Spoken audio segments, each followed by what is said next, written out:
The Mona Vale Hospital Forum of the 5th of February 2019 ran for more than 2 hours. Pittwater MP Rob Stokes was followed by Professor Richard West and others, then a Q&A session. Editing these events is a difficult process. There's a mass of relevant information the wider public needs to be able to access. Equally, there's a lot of housekeeping and sometimes waffling by those put on the spot. There's also good speaking, replete with relevant points, and very poor speaking that's not to the point. Unsurprisingly, much falls in the middle. As producer, I record everything. As editor, I have to capture the essence of the proceedings and also be as fair as possible not only to those who spoke, but to those who will later listen and watch the end product. First speaker Rob Stokes held the floor for 17 minutes.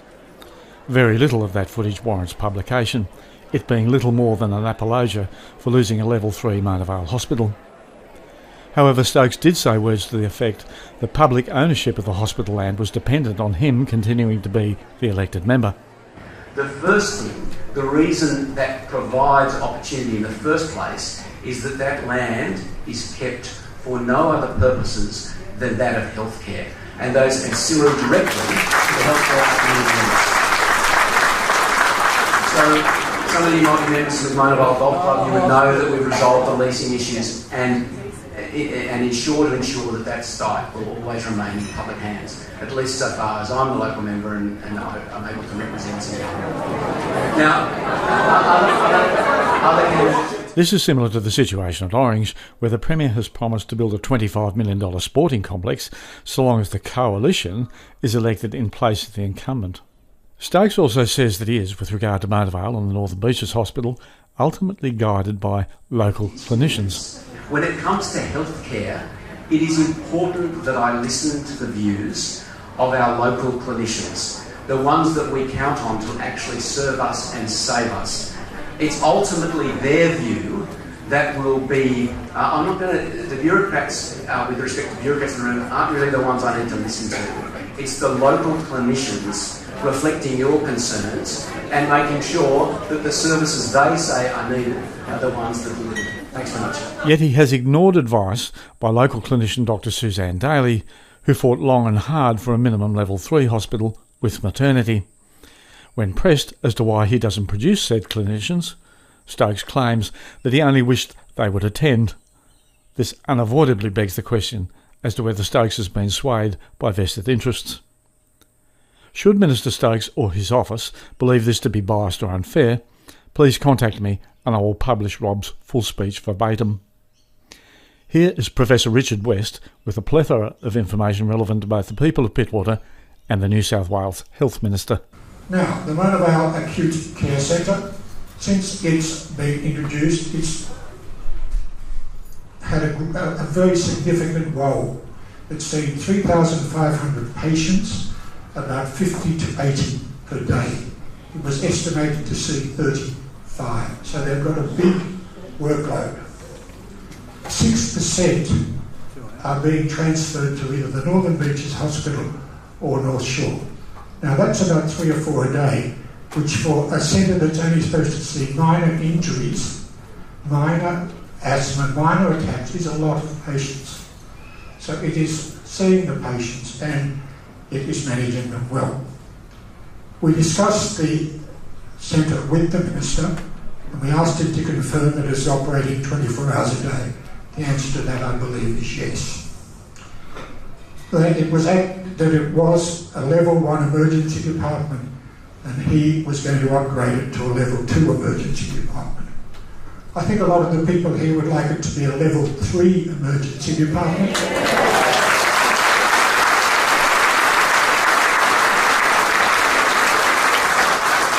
And if that is going to happen, they need to open a Level 3 hospital on this site.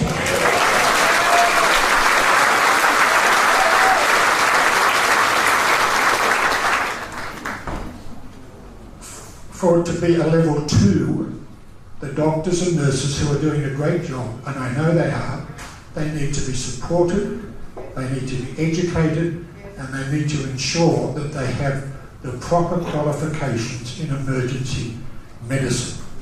They need to be able to immediately resuscitate and stabilise patients before they send them on. The ultrasound, CAT scan, pathology, X-rays all need to be available 24 hours a day.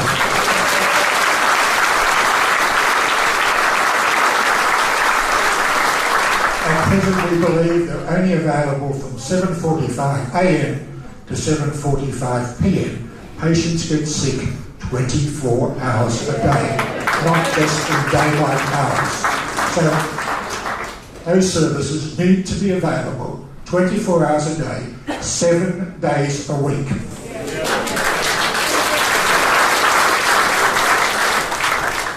We've asked you to ensure that the Mona Vale Hospital has a permanent ambulance stationed all the time there.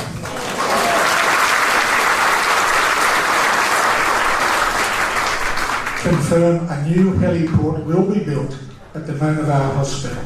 I understand that it's being demolished. And a new one is being built because they're putting some other services there. As Rob Stokes said, it has been upgraded. It functions in a supplementary role with palliative care and rehab community services. So he has put a lot of effort into it, but it needs to be upgraded.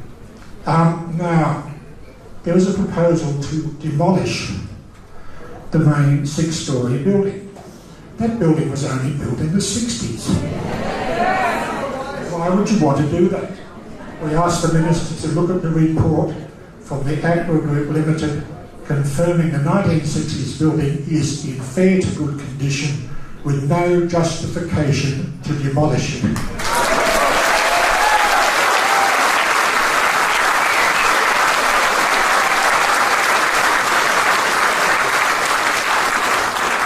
Now let's move to the Northern Beaches Hospital. Rob Stokes went into the history of it, and it is a 500-bed hospital, which is a large bed by standard, a large hospital by standards these days. 500 beds, so it should be able to do anything. It's a level 5 hospital. Mona Vale and Manly were level 3, North Shore is level 6, so it's just below North Shore. It's level 5. We wanted to confirm that it is functioning as a level 5 hospital. We're concerned that it's managed by Healthscope that has been taken over by Brookfield in the last week. We now find that our public health beds are managed by a company based in Canada and Bermuda. That is not acceptable.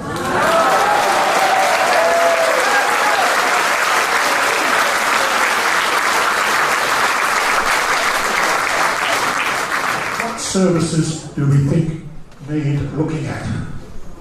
We thought when we got a new level 5 hospital that if we had a stroke, we'd be able to go there and get full treatment. We could not only get stroke treatment, but if you have a blood clot up here in a blood vessel that's blocking off the blood supply to the brain, the quicker you get attention, the better. And to say you have to go to the Northern Beaches Hospital, then be transferred to Royal North Shore to get thrombolysis or dissolving of the clots, once again, is unacceptable.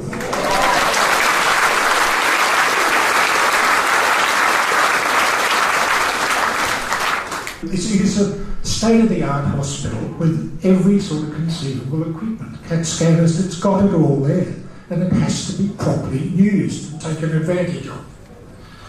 The cardiac unit can perform angiograms on patients having coronaries, and they should be able to insert stents 24 hours a day, 7 days a week. So this must be available 24 hours, 7 days a week, and it must be available for both private and public patients. There is some confusion whether it's actually available for public patients. That needs to be clarified.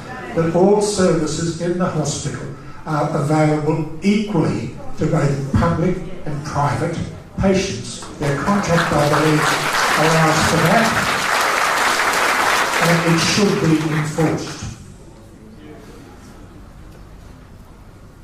major trauma patients don't go there. They go straight to North Shore. We need clarifications of what trauma patients can be treated there. Are they going to be treated in an emergency if they can't be transported from North Shore? If someone has a couple of fractures or a moderate to minor trauma, can they be treated there? Is there an orthopaedic clinic there to treat them? These sort of things need to be answered. The problem with the Northern Beaches is it's spread out from Manly to Palm Beach. There are only a limited number of ambulance stations. There's one at Balgowlah, there's one at Narrabeen to be moved to Mona Vale, there's another at Avalon, and there's another one at St Ives. And they often come from St Ives, as we've heard tonight, to Palm Beach. This is absolutely ridiculous. The Avalon ambulance station is not, we're told, is fully operational, but what happens is that the ambulance men come in the morning, pick up their ambulance and go roving. Now they may rove anywhere over Sydney. If they're going to rove, they need to stay in Pittwater. The response time for a grade 1 urgent situation is 15 minutes. Recently it was reported that New South Wales had the worst ambulance response time in Australia. So, ideally, the Avalon ambulance station should be properly manned, properly staffed. There should be ambulance men there all the time because of the geography. The roads are poor, it's a wide area. So we've asked the Minister to look at the response times for ambulance and tell us what the situation. They've also employed more paramedics, and there needs to be more paramedics provided to the Northern Beaches.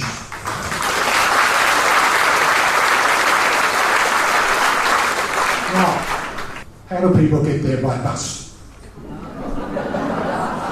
Well, Rob Stokes announced yesterday that there will be a new bus service starting, but it's starting from Mona Vale.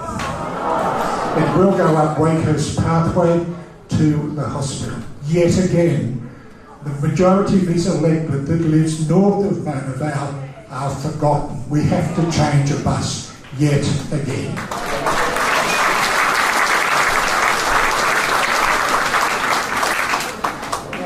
Finally, what did we ask the Minister? Our Health Minister will send us an updated information sheet confirming the upgrading of the Mona Vale Acute Care Centre and the operation of the Northern Beaches Hospital before the election. As Minister, will you confirm the loss of confidence in the community in the Northern Beaches Hospital? You need to build confidence in the community with the hospital services. A lot of people are electing not to go there. They're electing to go to North Shore or elsewhere. You will acknowledge the morale of the staff at Northern Beaches Hospital needs to be improved, especially in the cardiac ward. The staff are doing a great job, the medical and nursing staff, but they're working under difficult conditions. They need to do something to make their life easier. They are very, very dedicated people and they deserve all the support we can give them.